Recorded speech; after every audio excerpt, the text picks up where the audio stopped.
เอาเลยพี่หลังนึงอุ้ยเสือดุกก็นี่เสือดุกครับผม นั่นยังนอกมันก็นั่นยังมีป่ะแม่ดุกอุ้ยดุกว้ายพี่น้องเอ้ยสวัสดีครับผมพอกับอีสานอรอดอีกเก่าครับผมพี่น้องมื้อนี้ผมบ่ได้ไปใส่น้ำลุงแบ่งดอกแต่ว่าสิไปย่ามกับลุงแบ่งไปย่ามเบ็ดครับผมพี่น้องส่วนเฒ่าแก่ล่ะเฒ่าแก่วานปุ๋ยมื้อนี้เมื่อยเหือเตะเลยเขาไปหาเพิ่นบังกำ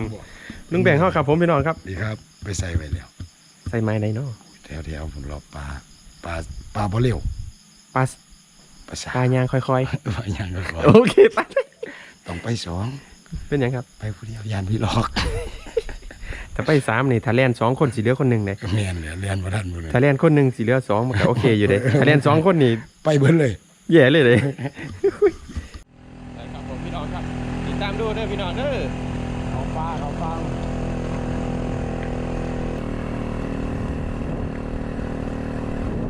กินแก้วบ่แห้งกันเนาะรถเขา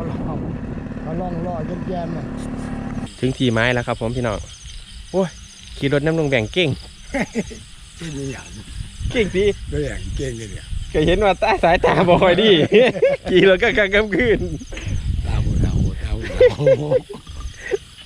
ไปครับผมนำทางเด้อบัดนี้มองเก้าไปครับเดี๋ยวเก้า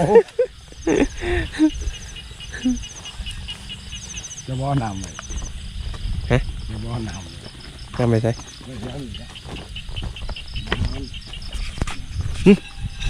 เงินถือเวลหรอก็ยังป้อมมาโอเคติดตามดูครับนี่ก็ยังอยู่ที่แหลกก็ยังอยู่สื่อโอ้ดูขี้ต้มอ่ะ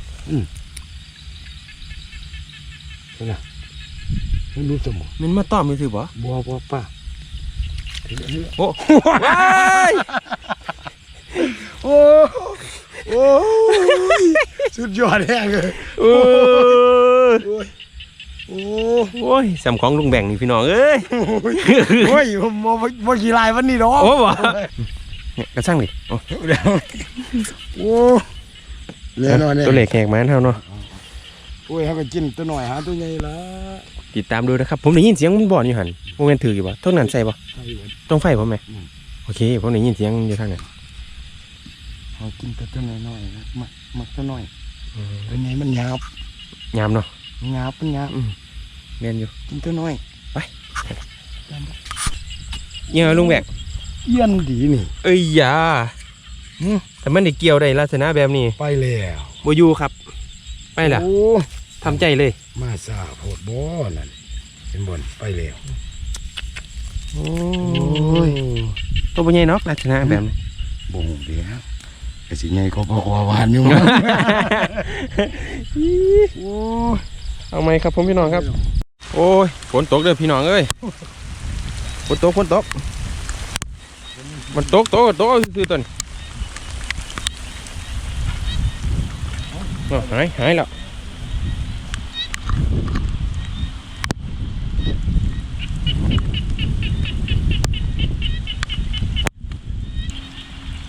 ต้องถือแม่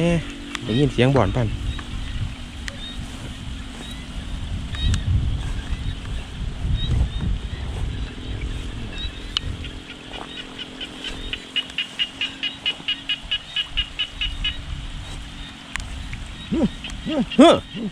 ยังอีกบ่อยู่บ่คือยังหมูบกูทั้งทีขั้นนี่โอ้ยบ่อยู่อีกโอ้ยบ่เห็นโตเลยยังวะกูอยากหมูจุดกู2หลังแล้วพี่น้องเอ้ยโอ้ไล่เบ็ดบอดี้ว่ากูอยากงาบอไล่เบ็ดงาบ่คือขาวฝนกระโตยลิ้นโอ้ยได้บรรยากาศครับผมพี่น้องเอ้ยหากินแบบนี้สุดยอดได้บรรยากาศแบบบ่ได้ล่ะมันคือไข่ได้ป่ะมันไข่ได้มันคือเจ๋งละเอียดผมยอมรับมันอยู่น้อไล่หน่อยพดมันไข่ได้เสียอย่างนี้แต่เจอเบอร์16ไงยูขิงติ่งไงตัวนี้เบอร์14เบอร์14ของไพโอเนียบ่ค่อยอยู่ปานใดถ้าเฮายามสะมันไข่2 ตัวก็ได้ยินเสียงป้าดินอยู่ข้างหน้าเด้อบอก ถือว่าถือ น้ ว่า ำ ถือว่านี่เบ็ดไว้ดิตรงนี้เนาะ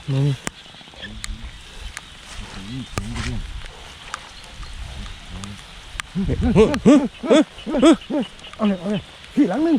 อุ้ยเสือดุกเป็นนี่เสือดุกครับ ก็ ผ นั่ ม นยังนอบันก็นั่นยังนี่ป่ะแม่ดุก อุ้ยดุกว้ายพี่น้องเอ้ยเฮ้ยนี่อุ้ยสองหลังซ้อนเลย2 หลังซ้อนเลยอุ้ยเสือดุกอีกแล้ว อ้วน อุ้ยคืออ้วนดีแท้เดี๋ยว โอ้ยมาแล้ว มาแล้วพี่น้องเอ้ย ตั้งเลยมาแล้วก็ได้ยินเสียงดุก ดุกว่ะได้ยินเสียงบอลเด้อพี่น้องเอ้ย ได้ยินเสียงมันดีป้ามันอยู่เทิงโขกนะอยู่สูง มันดันขึ้นมาเนาะ น้ำเลิกมันบอกให้อยู่ นี่ตัวหนึ่งครับผมพี่น้องปังงาเลย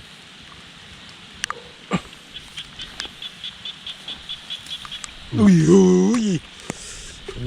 ยตัวนี้ อุ้ยลูกมีตัวงามลูกสาวต้องแบ่งอะครับ ยังสงสัยอยู่เดียวโอ้ยกินเลิกเสมีบ้านยี่บอก ไอ้ยะเดี๋ยวขอปลดปลากันเด้อพี่น้องเด้อไปครับผมพี่น้องเมื่อกี้2 หลังต้องขามกันเลยครับ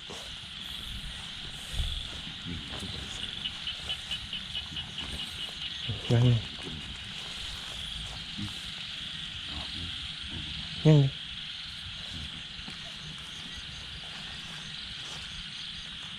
นี่ดิ อุ้ย ดุก ปลาคอ ปลาดุก เฮ้ย นี่ดิ อุ้ยปลาดุก ดุกอีกแล้วอุ้ยซับงามใหม่ตึกเลยอุ้ยถอนบ่ขึ้นอุ้ย เอาเดี๋ยวไป เอาอีกแล้วเลิกอีกแล้วอุ้ยมันเลิกเท่จำจีดีเลยบ้าน บ่ เท่เนี่ย อุ้ยเดี๋ยวขอปลดตัวนี้ก่อนครับผมพี่น้องมันกินลึก ตัวน้อย โอ้ ตาย เอียนจ้าตัวนี้เอียนจ้า ตายคอเพราะแม่มันอยู่ ตัวนี้เอียนจ้าครับผมพี่น้อง เอาที่เขา ใส่อันปลาโดนะคือจะคักนะ เดี๋ยวไปหอยเสร็จไปดูอยู่ แล้วก็ฟาดเม็ดเนาะ มองที่เขาไปตีปลาเนาะมาเจอกบมันดุกอีกแล้ว ไอ้ยา ดุกอีกแล้ว ไปดูกินได้มาอยู่เทิงยังสิ มันก็อยู่ตื่นๆนั่นสิที่ปลาดุก นี่พี่น้องเลย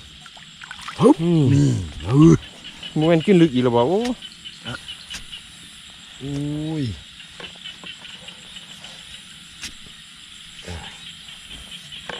อุ้ยเสียเรียบเลยว่ะเอาเหลี่ยม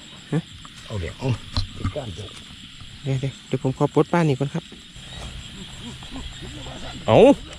อีกล่ะโอ้ย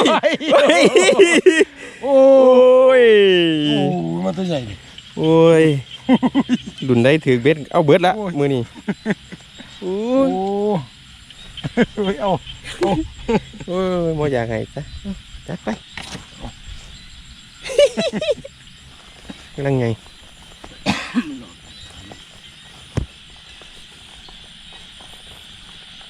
2 หลังยังบ่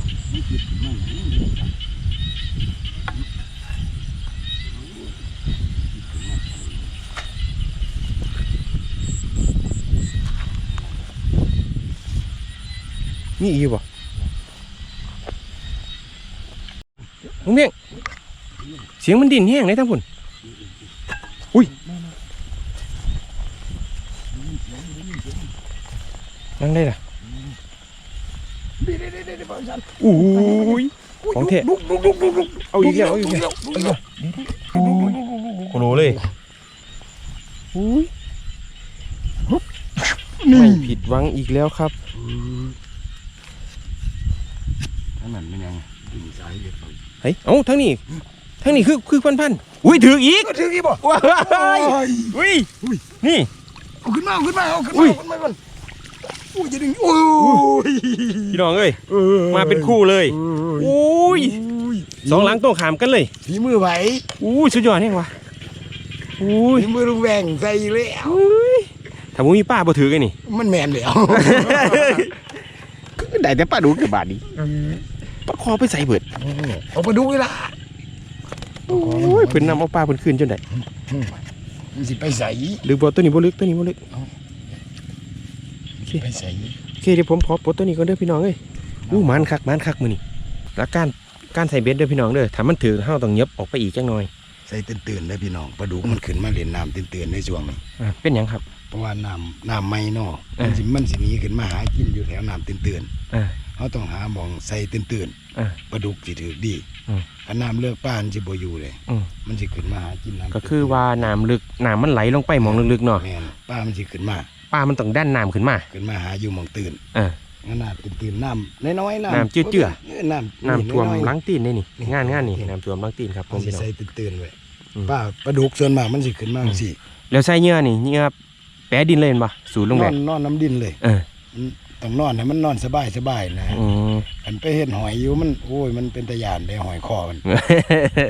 เอาต้องนอนมันหลับไปน้ำผืนตัวมันค่อยถนัด โอ้มันจะคอยเป็นตะอยาก ไปมันได้ โอ้ กิน ยไปสันเข้าใจใส่แห้งสูตรนี้นะครับผมพี่น้องทีมงานเขาใส่กันโดยตลอดที่ผ่านมาเขาก็ใส่แบบนี้แหละเนี่ยล้างนี่มันถืออยู่หรออุ้ยยกมึงครับยกมึง บักใหญ่เลย ยกมึงอุ้ยพุ่นอุ้ยล้างพุ่น บักใหญ่เลย ไปปลดก่อนเดียวเลยทั้งพุ่นคือบ่อนแห้งเลย ไปเอาตรงหุ่นก่อน เนี่ย เอาไว้ก่อนเสร็จ เอาไปก่อนป่ะไปเดี๋ยวคือบ่อนแห้งแค่ทั้งพุ่นเด็ดใส่ไปบ่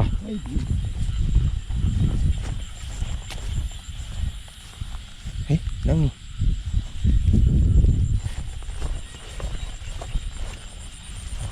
ถือวันไปหุ่นไปหุ่น ถือประคอ เอาไว้ก่อน ขอหน่อยเดี๋ยวไปทั้งพุ่นก่อนแม่นล้างนี่บ่ว่ามันกลางๆหน้าพุ่นดิโอ้นักสมองดินี่มันนั่งอยู่แถวนี้เลยเฮ้ยเนี่ยมืดแล้ววะมันอะไรสวบไปซื้อป่ะ นี่ อุ้ยนี่ นี่ ดังคือปลาคอด มาดู ดูตัวนี้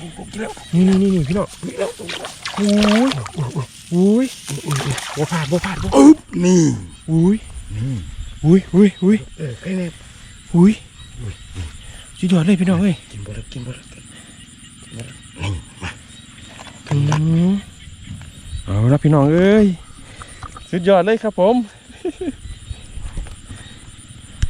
ดงปลาดุกเลยมันดงปลาดุกเลย ไปปลาคอตัวนั้นพี่น้องลักษณะลุงแบงเราใส่เสือกอันเหงื่อสิแปะดินเสือกมันสิย่อนไปเลยเวลาปลามันมามันเห็นเหงื่อมันสิดูดเหงื่อเข้าไปแล้วเสือกมันก็บ่ทันได้ตึงนะมันก็เข้าปากปลาได้ลึกสิเป็นลักษณะแบบนี้ครับผมสูตรเท่าใส่ เขาเลิกแล้วมันก็บ่หลุด บ่มีหลุด ไอ้ก็บ่หลุด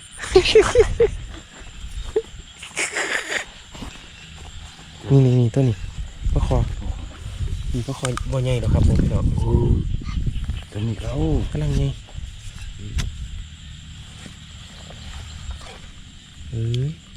พี่น้องเอ้ย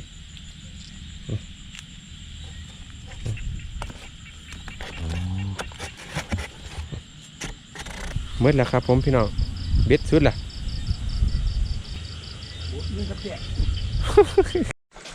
เดี๋ยวหอดเฮือนเลยครับผมพี่น้องมันเหมือนเด้อพี่น้องเด้อ เจอกันพรุ่งนี้เช้าครับนี่คือผลลัพธ์ตอนกลางคืนเด้อพี่น้องเด้อเดี๋ยวดูตอนเช้ากันอีกทีนึงครับผม1 2 3 4 5 6 7ตัวเด้อพี่น้องเด้อบรรยากาศฝนลิ่นตอนเช้าๆครับผมพี่น้องครับไปย่ามเบ็ดกันต้องแบ่งออกมาถ่ายเลยละ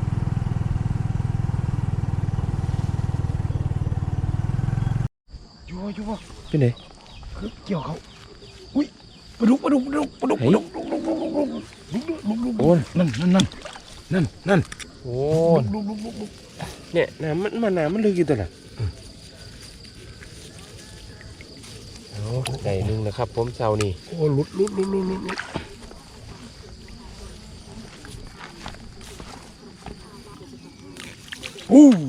นั่น โอ้ย เฮ้ย ตัวอ้วนจัง เดี๋ยวไปโอ้มันกินเลิกเลยเนาะ พี่น้องครับสังเกตลุงแหวงด้วยแล้วสินางเรียบร้อยแห้งเลยมื้อนี้ เผาขาด กินเลยอีกแล้วบ่ มันหลุดมันนี่ โอ้บรรยากาศฝนตกดินครับฟ้าครึมฝนสิตกแท้เนาะไป สุดยอดห่วยไปกันหางไว้ มันกุ่น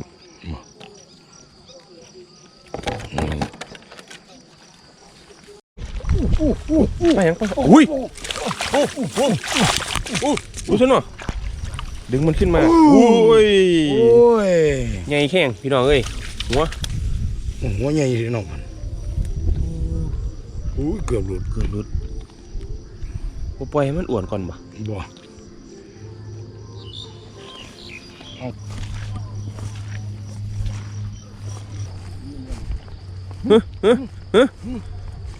มันก็เป็นสิ ถ้ายุบแนวนี้ผมว่าป้าละ ขออนุญาตหลุด รุดอีหลีพุ่นเห็นแต่เสือกมัน โอ้ยหลุด ปลาคอดินี่มันข้างโค้งแนวนี่ ขึ้นหลุดว่ะ ว่าแต่หลังนี่โอ้รุดครับผมหลังหันหลังนี่เป็นไหนหลังนี่เงี้ยนอน เฮ้ยเดี๋ยวบ่อยู่บ่เนาะอุ้ยโอ้ยอยู่ตายบ่ไปเนาะไปยัง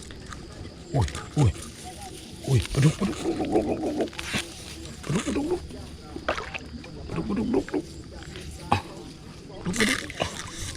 อ้ยโอ้ยปลาดุกเอ้ยเป็นคักเด้อบ้าน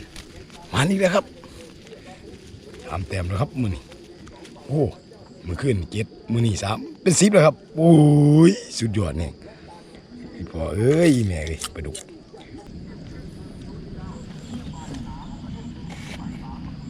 ปลาเขาแตกเว้ยพี่น้องนี่ยุบเลย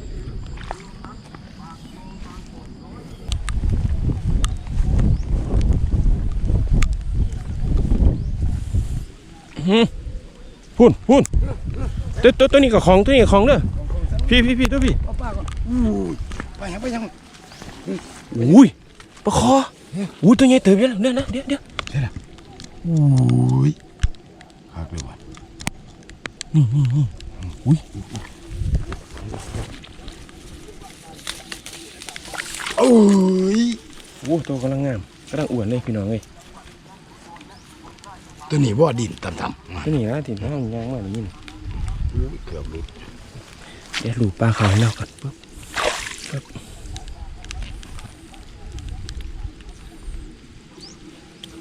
เป็นนางเพื่อกันแนมเจ้สังเกตของครับผมแบบ แต่มันปอนก็อยู่อันนั้นเด็ดปลาคอตัวหนึ่งก็ว้าวอย่า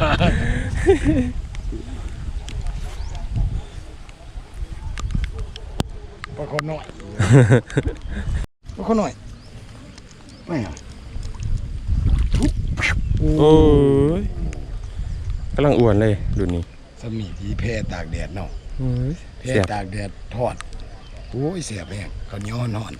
จำแก้วปลาแดกเป๊ะ ข้าวเหนียวบ่เย็นได้ปะ ได้อยู่ ก็ข้าวเหนียวห่อนแล้วนะ ข้าว เอา เหนี ดิ ยวอ่อนเนาะ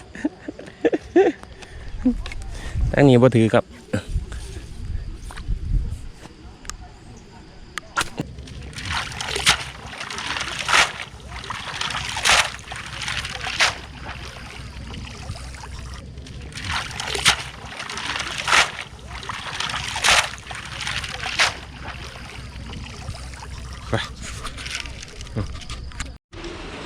นี่แหละครับผมเสาร์นี้แหละครับก็มือคืนเสาร์นี้ได้3 โตมือคืนได้7 โตเป็น10 โตพอดีกับโตหน่อยโตหยังน้ำเน่ล่าพี่น้องไว้ซ้ำนี้ก่อนครับผมเจอกันคลิปหน้าครับ